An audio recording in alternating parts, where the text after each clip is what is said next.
èèyàn mi ṣé kìí ṣe pé ọ̀sà ló mú Olúwo Olúwo ṣé kìí ṣe pé Olúwo ti ń kà ṣé kìí ṣe pé Rashidi Emir Olúwo ṣé kìí ṣe pé ó ti ń kà ẹnu mi kọ́lẹ̀ tí máa gbọ́ pé ìyá tíṣà la Olúwo máa jẹ́wọ́ à ń pè lọ́wọ́ ẹ̀ ó ti ń láàárọ̀ nú o aṣọ Olúwo mọ̀ tó báyìí Olúwo dẹ̀ gbé síkùn ẹ̀yin èèyàn mi èwo nínú yín ló f'Olúwo ní èpo ọ̀bọ̀ jẹ Emir Rashidi ti jẹ èpo ọ̀bọ̀ o èwo nínú yín ló f'Olúwo ní àjẹ ọ̀bàlẹ̀ jẹ Olúwo ti kà o nǹkan dé Olúwo ti ẹ̀mọ̀ tó báyìí nílẹ̀ Yorùbá ẹ má fọ̀rọ̀ yìí ṣàwàdà o ẹ̀yin DSS ẹ̀yin ọlọ́pàá in a working country in a normal country ẹ̀yin tẹ́ ń wò mí ìkílẹ̀ òkú àwọn ìlú máa ṣe ẹ máa gbọ́rọ̀ lẹ́nu Olúwo o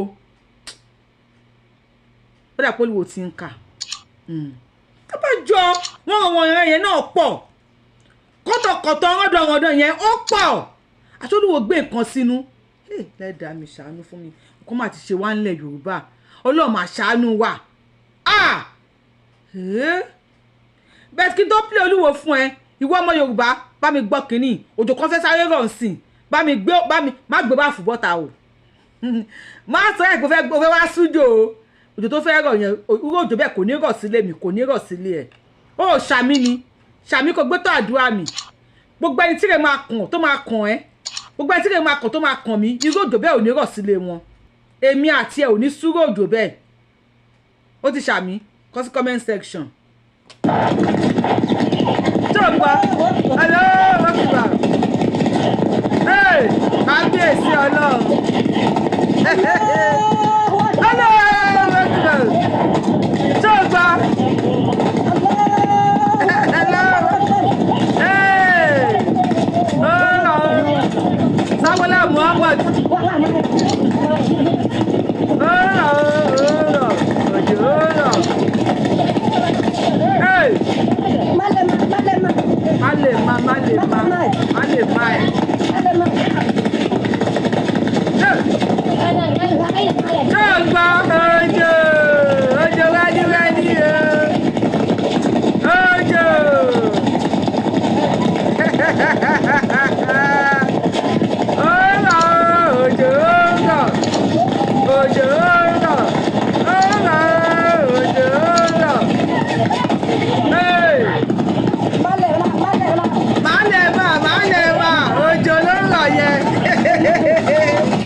jẹ́ kí n stop ẹ̀mí bíi òjò tó ń rọ̀ yẹn kò ní rọ̀ sílé ẹ̀ kò ní rọ̀ sílé mi kò ní rọ̀ sílé àwọn olólùfẹ́ wa òjò ìbọn ló ń rọ̀ yẹn ilẹ̀ ti kún ẹ̀pọ̀n ti kúnlẹ̀ àwọn èèyàn dàbí pépà ó mọ̀ ní school tó wá ní go and pick up papers àbí kí go and pick up kí ni wọ́n máa sọ fún wa ní school tó bá ní ká lọ ṣàlẹ̀ bẹ́ẹ̀ làwọn èèyàn ṣe wà ńlẹ̀lẹ̀ òjò ìbọn ló rọ̀ sí wọn yẹn wọ́n sun ó Facebook ẹ̀ nílé rí wò ẹ má bínú mo nífẹ̀ẹ́ yín ọlá pé mo nífẹ̀ẹ́ yín mo ṣe ń play ẹ̀ báyìí sìn tí mò ń fẹnu sọ fún yín àwọn tó wà lórí YouTube ìjàfẹ́ play ìsọmarí yẹn wò wọ́n ṣàlàyé fún yín tó bá lágbára àti wá sórí YouTube o lè wá bá wa lórí YouTube kó wá wòran ẹ̀pọ̀n ti kúnlẹ̀ àwọn èèyàn ni wọ́n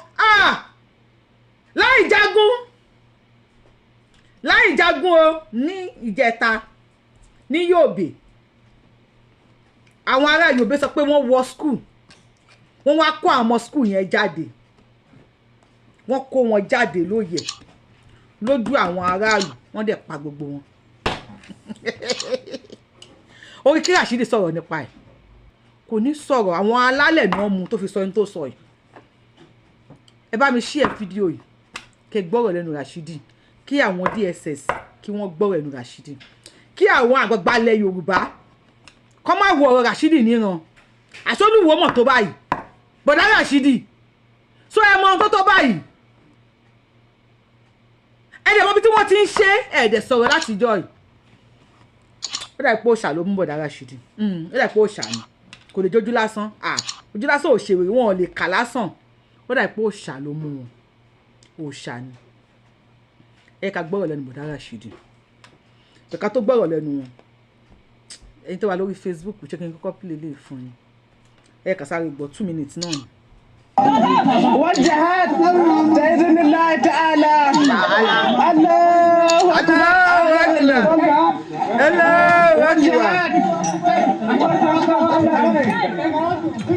Allah aditamu dagutan Nigeria mun kai su Nigeria mun kai su Allahu akbar wajahat bi'idhnillah ta'ala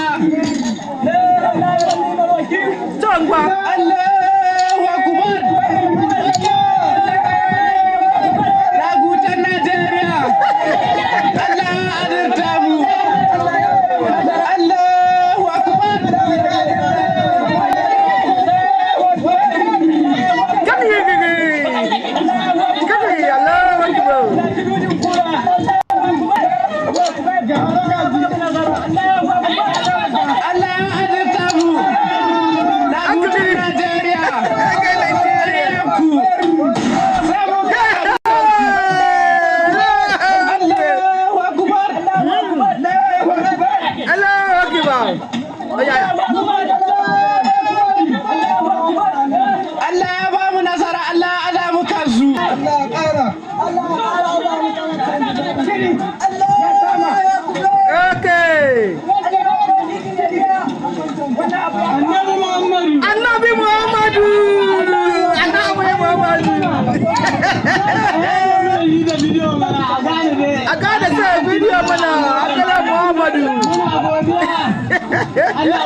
Ẹ̀yin tó wà lórí YouTube ń tẹ́ bá rí because àwọn tó wà lórí Facebook wa wọn ò ní lè rí ìgbà táwọn àfáà tán bẹ̀rẹ̀ wèrè nígbà yẹn ó bú ṣìlámù ìgbà náà ti report page mi fún Facebook so mi nílé ṣú ẹ̀fẹ́ ń tẹ́ wà lórí Facebook but you can see this on Koiki kẹlẹ̀ mọ̀ pé kìbú ẹ̀ náà kọ́ lówó but ẹ̀yin tẹ́ wà lórí YouTube kí lẹ rí bí Sini Muhammadu asẹ́kẹ́ jihadi wọn náà gbé jihadi dé ṣẹ́ni mọ̀ pọ́ Oluwo àti bóyá òun lè gbọ́ bá àwọn làbúrò kí lórúkọ kejì Oluwo ìwọ yẹn náà lọ ti ń ṣe rádaràda kí lórúkọ kejì ẹ̀ bá mi kọ sí comment section mú tí àbí kí lọ́dọ̀ fi yẹn jẹ ṣe rántí pé wọ́n sọ̀rọ̀ jihadi ṣe gbọ́ asọ́gẹ́ Muhammadu bí sí mi ẹ̀ sí búnà láwà ní mọ̀lúwàkìlù wọ́n yẹ máa pa gbogbo Nàìjíríà tán nìyẹn fún Muhammadu. If you are a Muslim and you are a peaceful Muslim, you are welcome.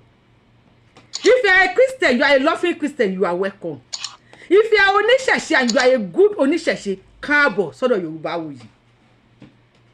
Àwọn oṣọ̀tẹ̀ ẹ̀sìn kankan, bẹ́ẹ̀ ni àyàn ẹ̀sìn kankan ní ààyò. Ṣùgbọ́n gbogbo ẹ̀yin sọ̀ngàn mú tẹ́lá nílẹ̀ báyìí. Tẹ́ ṣí eyín bí eyín ikú. Tẹ́jẹ́nu dẹ̀rẹ̀dẹ̀rẹ̀ bí okun ẹpọ̀n. Ṣé gbé yín kẹ́yìn sókè? Tẹ́ ń gbọ́n t'Olúwo ń sọ àwọn tó ń bọ̀ wá gbalẹ̀ ní lọ́wọ́ yín ni tó bá wá délẹ̀ tán ẹ mọ̀ pé sílámù tí yín àti ìsìlámù tí wọn kò kí ń ṣe nǹkan kan náà abẹ́rù bẹ́ẹ̀ nǹkan kan náà ni no ẹ̀yin tẹ́ ń wò mí ìsìlámù àwọn àṣekẹ́ Muhammadu àṣìbúnà lẹ́wọ̀ àṣekẹ́ Muhammadu ṣé sílámù kan náà ni ṣé ọmọ ọkọ Yorùbá ń jà jihadi náà ń jà fún yẹn ẹ jẹ́ kó Olúwo máa kà ń sìn lẹ́yìn máa wá ṣó àwọn méjì kan fún yín tí wọ́n dìde ní Haúsá tí wọ́n ń sọ̀rọ̀ ohun tí wọ́n ń sọ ẹ máa wá ṣe comparison ẹ̀ pẹ̀lú Rashidi Iwo àti Mufuti ẹ wá ṣe comparison ẹ̀ kí ẹ bá mi kọ sí comment section. Bí sí mi àṣekẹ́ Muhammadu Oluwo yá sọ̀rọ̀ sókè ọmọ Muhammadu. Èyí tí ó ń ba ilẹ̀ Yorùbá jẹ́ púpọ̀ lẹ́nìí tí sì ń pa àwọn ọmọ wa tí at least bá a ṣe ń sọ̀rọ̀ lọ́wọ́ wọn ń pa ọmọ kan lọ́wọ́ báyìí. Ṣé gbọ́? Kì í ṣe ọmọ kan nìkan ọ̀pọ̀lọpọ̀ at least ní ọjọ́ kan nílẹ̀ Yorùbá yìí at least lọ́jọ́ kan nílẹ̀ Yorùbá yìí tí ọba from 1,000 to 3,000 lẹ́pa. Ọmọ Yorùbá nǹkan dé. Lójúmọ́ kan fún ipe wọ́n ń ṣe ẹbọ. Olúwo jẹ́ Olúwo ṣe. Ipe wọn fẹ́ ṣọ̀gùn owó. Gbogbo nǹkan yẹn ni màálà parẹ́. Repentant boko rẹ o. Wọ́n ti fẹ́ ṣọ̀gùn àwọn ẹyin tẹ́ ń pera yín babaláwo ẹ lọ pa fún yín mọ́ àti oníṣègùn. Ẹ lọ bára yín sọ̀rọ̀. Orí yín gbogbo ẹ̀ dálé. Nítorí tá máa ń sọ pé ó ṣòfò wọn kí orí ẹ máa rí ọmọ kékeré tó máa pe girlfriend ẹ̀ wọlé yóò dẹ̀ gbé lórí. Nítorí ó kàbọ̀ sórí íńtánẹ́ẹ̀tì ó lọ wọ́ òògùn owó. Ó dẹ̀ jẹ́ pé rọ́ọ̀nù ẹ̀jẹ̀ ti pọ̀ ńlẹ̀ Yorùbá nítorí oògùn. Tí a bá rí àáfàá tí a bá ní ó ń ṣe tí a ká orí mọ́ lọ́wọ́ tàbí ó ṣòfò irọ́ kì í ṣàfà oògùn babaláwo ni. Tí a bá ní orí pásítọ̀ tó ń ṣe oògùn tí èèyàn ń bẹ́ẹ̀ babaláwo ni. Kì í ṣe pásítọ̀, kì í ṣe àáfàá. Àwọn olóògùn tí a pè àwọn olóògùn bílẹ̀ ya àwọn ní gbogbo tí ń jẹ́ oògùn fìtílà tí ń ṣẹlẹ̀ yìí. Àwọn ìpínlẹ̀ oògùn. Ẹjọ́ sọ̀rọ̀ tán kí analyse ẹ o. Oògùn kí oògùn ẹ máa gún dání o. Gbogbo kìíní kan irọ́ ni gbogbo ẹ̀. Kò sí àáfàá kan tí a fi ìwé Kùránì. Kò sí àáfàá kan tí a fi ìwé Kùránì. Kò sí àáfàá kan tí a fi ìwé Kùránì. Sọ fún yín pé èèyàn ni kò fi. Èyí tí Ibrahim gan fẹ́ ṣe Ọlọ́run sọ fún yín pé òun ọ̀pààyàn wọ́n lu ọmọ rẹ̀. Nínú Bíbélì èyí tí Abraham fẹ́ ṣe Ọlọ́run lòun fi tẹ̀sí ẹ̀. Mọ́ ibo láti rí oògùn owó tí ń bá èèyàn tí a ń gé orí èèyàn. Ẹ mọ iye orí èèyàn tí a ti gé ńlẹ̀ Yorùbá lọ́wọ́lọ́wọ́ láàárọ̀ yìí wọ́n sì ń gé orí èèyàn lọ́wọ́. Àwa ni wọ́n ń sọ fún amọye èèyàn tí a ń gé lójúmọ́. Wọ́n ń pààyàn àwọn ẹ̀ṣẹ̀ tí ò ní ìdáríjì ní. Ṣé gbọ́ last yẹn ó ní àwa ni wọ́n ń sọ fún kì í ṣe mi o because mi mọ̀ ń pa ẹ o. Ó ní àwọn ni wọ́n ń sọ fún àwọn mọye èèyàn tí wọ́n pa lójúmọ́. Ẹ mú yẹn dání kí n wá gé ní kéékèèké kí n analyse ẹ̀. Ẹ̀yin DSS mi ò kọ́ yín ṣẹ́yìn o. Bẹ̀tì ìlú tó bá ń ṣiṣẹ́ yìí tẹ̀ ń wò mí. Ṣé kò yẹ kí wọ́n ti invite Rashidi báyìí? Ní a working country o. Bóyá kájọ analyse láàrin ara wa. Èyí tí ó ń ba ilẹ̀ Yorùbá jẹ́ púpọ̀ lẹ́nìí tí sì ń pa àwọn ọmọ wa tí at least bá a ṣe ń sọ̀rọ̀ lọ́wọ́ wọn ń pa ọmọ kan lọ́wọ́ báyìí. Kì í ṣe ọmọ kan nìkan ọ̀pọ̀lọpọ̀ at least ní ọjọ́ kan nílẹ̀ Yorùbá yìí at least lọ́jọ́ kan nílẹ̀ Yorùbá yìí tí ọba from 1,000 to 3,000 lẹ́pa lọ́wọ́lọ́wọ́ báyìí. Ẹjọ́ torí Ọlọ́run ọba mo fi Ọlọ́run ọba bẹ̀ yín. Báwo ni àlejò ṣe máa mú ẹdìyẹ funfun nínú ata? Àlejò tó ń wọ̀lú tó ń náwó sí sàárè àfọ́jú ṣé ẹ mọ̀ pé ó lọ́wọ́ kan onílé nínú? Báwo ni Olúwo ṣe mọyì èèyàn tí wọ́n ń pa ní ojúmọ́ ní ilẹ̀ Yorùbá? Torí tí sọ̀rọ̀sọ̀rọ̀ bá ń sọ̀rọ̀ ẹ jẹ́ káwa tá a bá mọ̀ gbọ́ ká máa gbọ́. Dó àwọn oníṣẹ̀ṣe ti sọ wípé èèwọ̀ ló máa gbèjà rẹ̀ kó má ṣe wípé èèwọ̀ ilẹ̀ Yorùbá ti ń gbèjà rẹ̀ ní Rashidi Olúwo fi ń kà. Báwo ló ṣe mọ̀ pé wọ́n pa ọmọ kan lọ́wọ́ báyìí? Báwo ló ṣe mọ̀ accurate number iye èèyàn tí wọ́n ń pa láì ṣe pé ó ṣiṣẹ́ ní abatíọ̀ láì jẹ́ chairman abattoir kábà ní àwọn tí wọ́n ń pa ẹran lórí slot tí wọ́n já tíkẹ́ẹ̀tì fún kábà ní tíkẹ́ẹ̀tì tó kà ló ṣe mọyì èèyàn tí wọ́n pa. Báwo ni Rasheed ṣe mọ̀ wípé èèyàn 1,000 to 3,000 ni wọ́n pa lójúmọ́? DSS take notes. Ẹlẹ́rìí àwọn òṣòṣò tó ń dúró tì mọ́ ẹgbẹ́ ni lórí ilé wíkìbì èló ni ìdíríkà ráìsì wọn ò fẹ́ mọ̀ ọpọlọ wọn ti yí sẹ́yìn. Èló ni petrol wọn ò mọ̀ ń pa ẹ̀ ọpọlọ wọn ti sún mẹ́yìn ẹwọ́ ìgbẹ́nu sókè ẹ fọwọ́ gbá wọn lápò sí ẹbí wọ́n pè lè lọ àlápò wọn. Ṣùgbọ́n Rasheed kó wọn jọ wọ́n ṣe fídíò wọn wọ́n á jù sókè lọ́hùn nǹkan á wọlé. Báwo ni Rasheed ṣe mọ èèyàn tí wọ́n pa? No, analysis mi ṣé ó mú yes àbó mú no. Ṣé ẹ wò bẹ́ẹ̀ bẹ́mi ṣe wò ni o tẹ́yìn ò bá wò bẹ́ẹ̀ ẹ kọ sí comment section tó bá dẹ̀ mú yes ní ẹ kọ sí comment section. Báwo ló ṣe mọ bí tí wọ́n ti ń pa àwọn èèyàn tó ṣe mọ èèyàn tí wọ́n ń pa? Rasheed sọ̀rọ̀. Lójúmọ́ kan fún wípé wọ́n ń ṣe ẹbọ wípé wọ́n fẹ́ ṣọ̀gùn owó gbogbo nǹkan ẹni àlàáfààrẹ. Ṣálọ̀ lọ́kìbọ̀. Tẹ́ bá ti ní ṣoògùn àwọn ẹ̀yin tẹ́ ń pera yín babaláwo ẹ lọ pa fún yín mọ́ àti oníṣègùn. Ṣé ẹ gbóhùn ẹ̀? Ẹ bá yín sọ̀rọ̀ orí yín gbogbo ẹ̀ dálé. Olówó kìbọ̀ olówó kìbàrú wọn àti olówó kìbà tí wọ́n kọ́kọ́ play fún yín ṣó yàtọ̀? Sóhùn yẹn yàtọ̀? No, olówó kìbà tàkọ́kọ́ tí wọ́n kọ́ play àti tẹ́ gbọ́nsìn sóhùn yẹn yàtọ̀? Ó ti ń clear àwọn ọmọ yín tó máa lò lọ́jọ́ iwájú ni ọlọ́gbẹ́ni lókè olówó kìbà sọ̀rọ̀ Rasheed.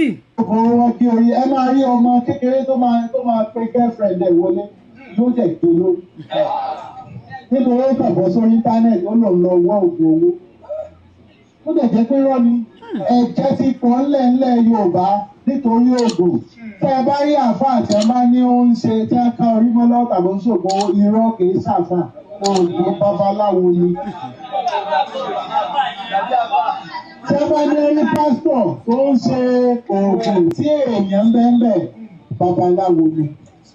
Kìí ṣe pásítọ̀, kìí ṣe àáfàá, àwọn olóògùn bílẹ̀ ya àwọn ní gbogbo tí ń jẹ́ òògùn fìtílà tí ń ṣẹlẹ̀ yìí. Ṣé rí pé he has the confidence.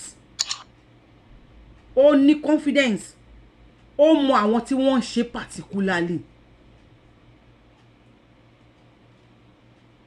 Tẹ́ bá rí pásítọ̀ tó bá ká orí mọ́ lọ́wọ́ ó ní kì í ṣe pásítọ̀. Tẹ́ bá rí àáfà tí wọ́n ká orí mọ́ lọ́wọ́ ó ní kì í ṣe àáfà. Definitely ó mọ source. Ó dẹ̀ mọ àwọn tí wọ́n ń ṣe tí wọ́n wá ń pe àwọn lórúkọ míì. DSS ṣe ń sùn ohun àsìkò ohun kọ́ lélẹ́yìí o ẹ̀yin àgbàlẹ̀ Yorùbá àwọn ọmọ tí wọ́n ń gé orí girlfriend wọn gbogbo àwọn tí wọ́n ń gé orí girlfriend wọn ẹ̀yin DSS àìgbọ́n kankan how far how market ṣé ẹ̀ ń bo ni ṣé ẹ̀ ń bo àwọn tí wọ́n ń gé orí girlfriend wọn ni àṣírí ti tú everything síta o. Definitely this man knows something.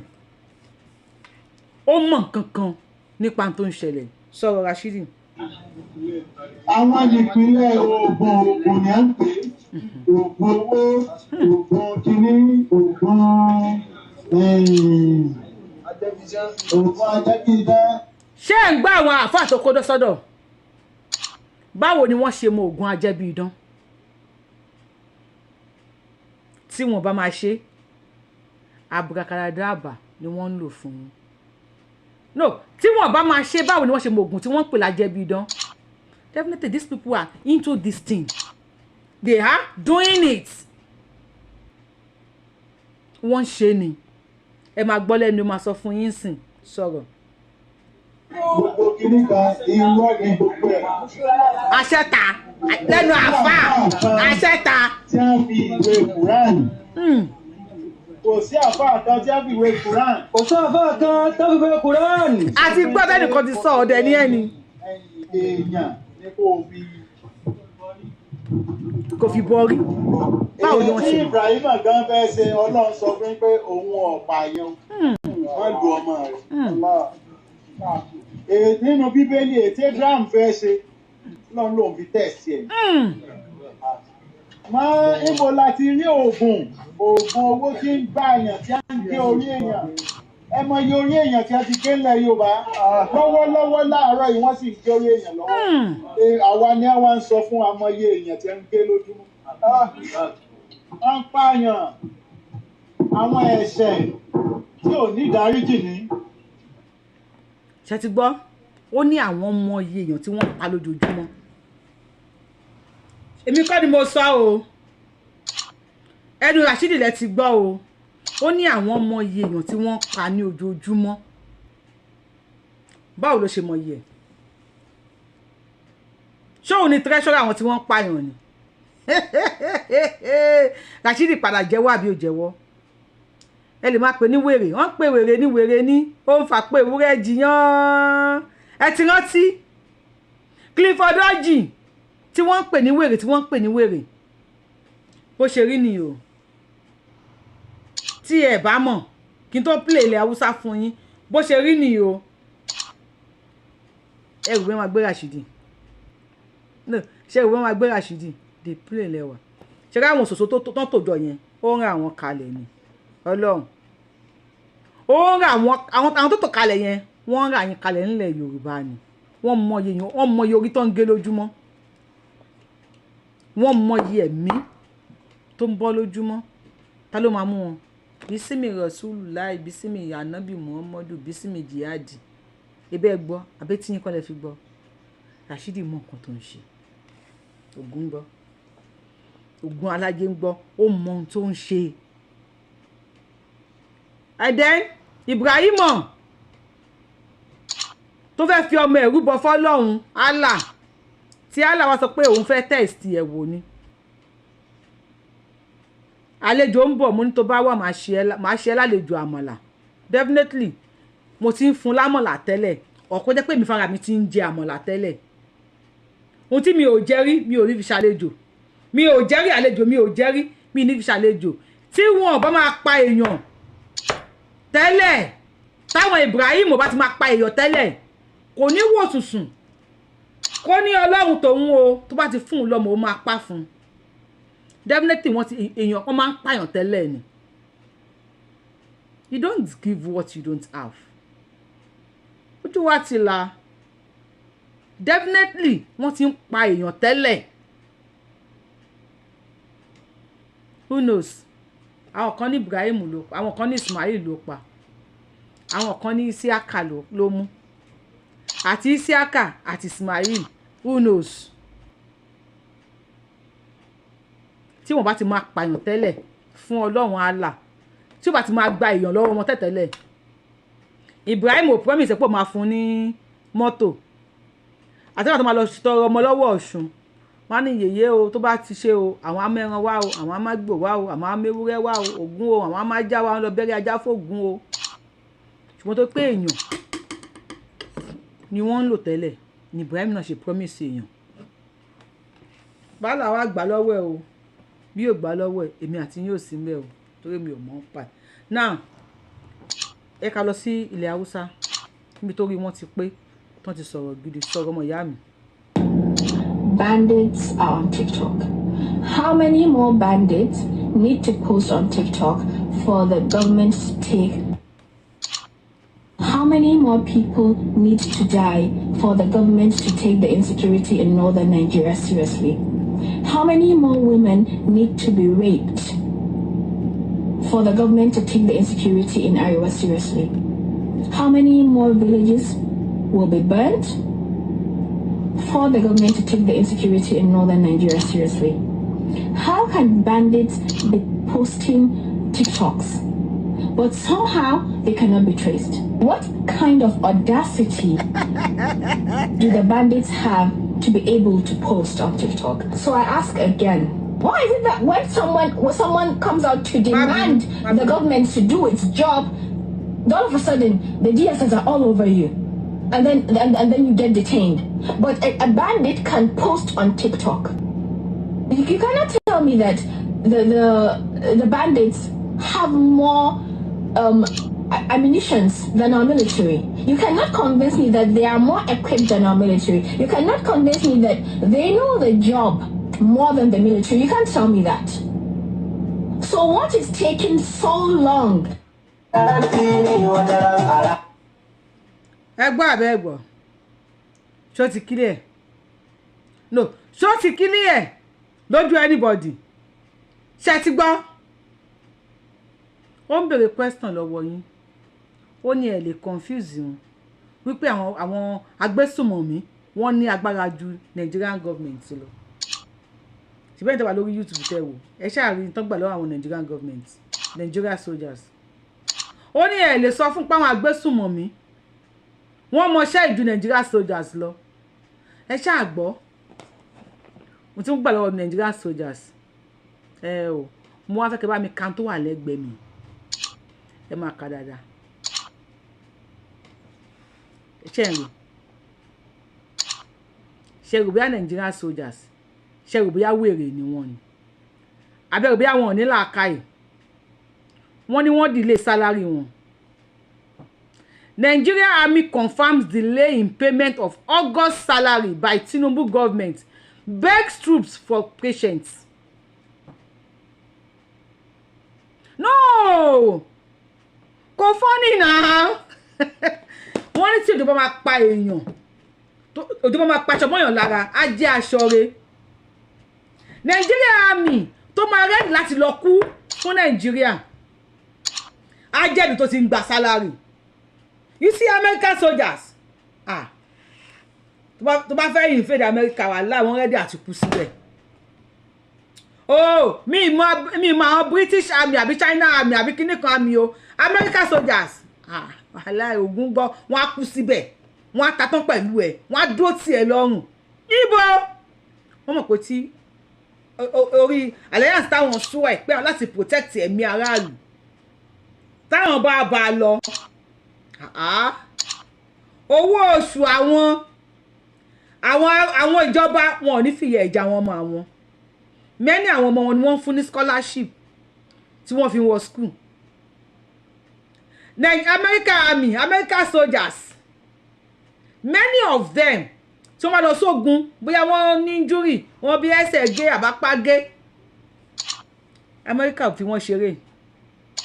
Mo ti wọ court rí tọkọ sẹ́nu ọ̀nà court pé tó bá ní family tó ṣe American soldier fún 24 hours o ní láti gba àwọn kankan tó entitlement ẹ̀ o ní láti gbà. Nínú court mi l'America ni mo kà wọ́n ò sọ fún mi ojú mi ni mo fi kà.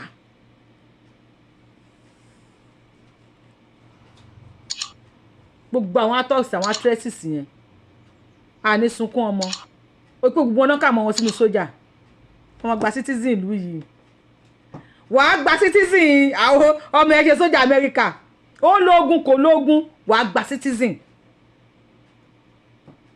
Ṣé America máa jẹ sójà wọ́n máa jà wọ́n àmì wọn lówó oṣù. Now you expect the armies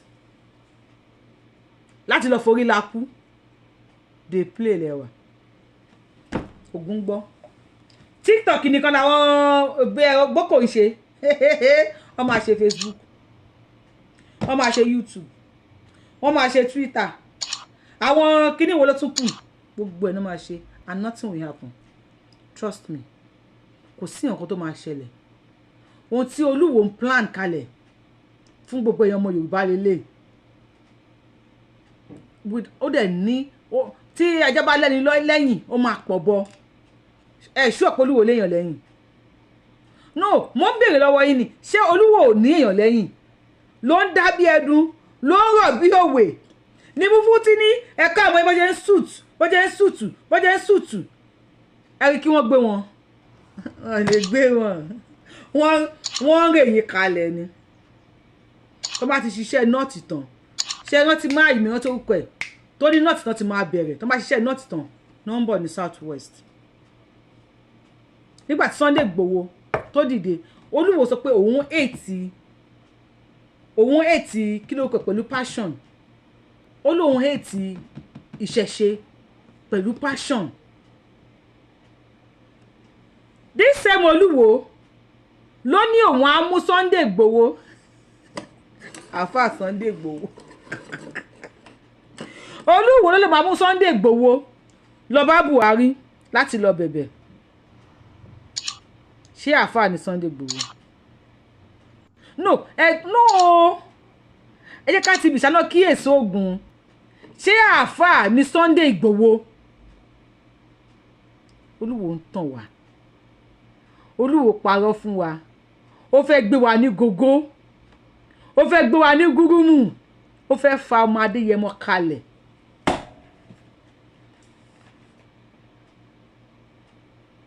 fún Buhari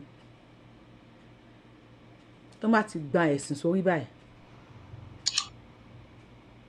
wọn rántí pé ọmọ ìyá nínú ẹ̀jẹ̀ ó sàn ju ọmọ ìyá nínú ẹ̀sìn lọ wọ́n lè pa anybody pa ìlú àní Olúwo yìí ṣẹ́sìn ló ń ṣe torí àwọn ṣùgọ́mù tí wọ́n tó ti lẹ́yìn ilé ìkìbẹ̀ yẹn I wish one day kí ọpọlọ kan wá sórí wọn kọ́pọlọ kan rìn wá ṣẹ́ẹ̀rín kórí wọn kàn reset kan wá bí Olúwo pé kábíyèsí àbí kí náà máa pè ẹ́míà ṣéwù kan Tìjání ni kan wá bí pé ṣéwù ebi ń pọ ọmọ kéwù ò jẹun ẹ dákun ní Saudi ṣé ànábì jà fáwọn ọ̀run ẹ̀ àbí bá ànábì ṣe ń ṣe kátàkátà ni no mo pray pé ìjọkànjọkàn ọpọlọ wọn á reset wọn á béèrè lọ́wọ́ Olúwo pé ṣé na like this go dédé ṣé na like this go dédé ṣé báwọn ṣe máa lò lọ ni lórí kọ́kọ́rọ́ alátẹ ẹlẹ́yàkùnrin 14 years ló ń fi wáṣọ ẹ̀há kan 14 good years ṣé bá nàbí ṣe tiẹ̀ nìyẹn Olúwo ń rà yín kalẹ̀ ni o ẹ bá wa hashtag àwọn DSS ọ̀rọ̀ wèrè ní ẹ fílẹ̀ ọ̀rọ̀ wèrè ní kọ́ o tẹ bá go deepest sí ọ̀rọ̀ tó sọ ẹ mọ̀ pé Olúwo know something Yorùbáwùyí lórúkọ mi if you have not download tap send ẹ lọ bá wa download tap send app tẹ máa fi send owó kì í ṣe tap tí wọ́n tap Nàìjíríà o eléyìí tap send tí wọ́n fi ń send owó láti ìlú òyìnbó wá sí Nàìjíríà ni anyway tẹ bá wà nílùú òyìnbó gbogbo yẹn la máa bá yín ṣe owó yín save and secured then tẹ bá ti follow YouTube page mi ẹ follow ẹ tẹ subscribe button yín ẹ̀yin tẹ̀dẹ̀ tí kílẹ̀ tún ti ṣe for Facebook whatever ẹ follow wa kí lè máa gbádùn wa kí lè rí sọ̀rọ̀ yìí ṣólùwò ń ṣẹ̀sìn àwọn tí wọ́n ń bẹ́ lórí bẹ́ẹ̀ náà ti ń bẹ́ wọn lórí báwo lolúwo ṣe mọ̀ pé wọ́n ń bẹ́ wọn lórí ta ló count wọn ní èjì ẹ̀ta ẹ̀rin àrún ẹ̀fà fún Olúwo tó fi mọ̀ pé iye 1000 báyìí ni wọ́n ti bẹ́ lórí lójúmọ́ ẹ̀rọ dáadáa ẹ̀yà àgbàlẹ̀ Yorùbá ẹ má fọwọ́ lẹ́rán bàbá Tinubu ẹ má wọ̀rọ̀ Olúwo níran àwọn òòṣà tó dàbí ẹni pé wọ́n pọnmi sólúwo nínú o ó dàbí pé àwọn alálẹ̀ ti fún Olúwo lọ́rùn wọ́n ti mú bàbá lẹ́pọ̀n dání ló ṣe ń kà o eléyìí ò ń sọ̀rọ̀ ojú lásán ọ̀rọ̀ tẹ́ ń wò yìí ó ti kú olójú lásán Olúwo ń kà ní see you on my next show Yorùbáwùyí lórúkọ mi Yorùbáwùyí ni mò ń jẹ́ am the one and only akálọ́lọ́ of Yorùbá land adáwọn ilẹ̀ Yorùbá ọmọ ọjọ́ ọmọdé yorùbá tí ò pé méjì Abẹ́ní ọmọ òṣèré pààrọ̀ tó máa pààrọ̀ tí wájú federal government tó bá sign ní ogun alájẹ ń gbé máa déwájú Olódùmarè that is if you are seeing me for the first time wọ́n kàn ní kí n ṣe pínpín ní introduction fún ẹni o see you on my next show I love you ṣé ti tẹ thumb up lórí show yà bẹ́ẹ̀ tẹ thumb up èyí tẹ máa sọ pé orí Facebook orí kínílẹ̀ tí máa ń wò mí orí TV ẹ mú remote TV yín ẹ lè fi tẹ thumb up látòrí TV yín tí bá mú remote yín báyìí ẹ máa rí tó ti ṣe báyìí sí ẹ tẹ thumb up bẹ́ẹ̀ ẹ share video kó kàn lè rìn ní thumb up yín kó lè bá rìn wọ́n lè charge yín extra money or charge yín extra data ẹ máa wọ ẹnu mi tí wọ́n ti ń wọ ẹnu ẹ báyìí mo ń gbádùn ẹnu mi kọ́ ẹnu mi ni ẹ share bí Ọlọ́run ní kó dọ́dọ̀ àwọn DSS kan lè bá wa invite Olúwo tó máa dẹ́ invite ẹ̀ náà torí àwọn náà ní Nàìjíríà á ṣe wọn mọ́lì àwọn náà ní Nàìjíríà èmi rí iná but àwọn sọ pé Yorùbáwùyí mo sọ tèmi God bless you I love you bye bye ó dàbọ̀.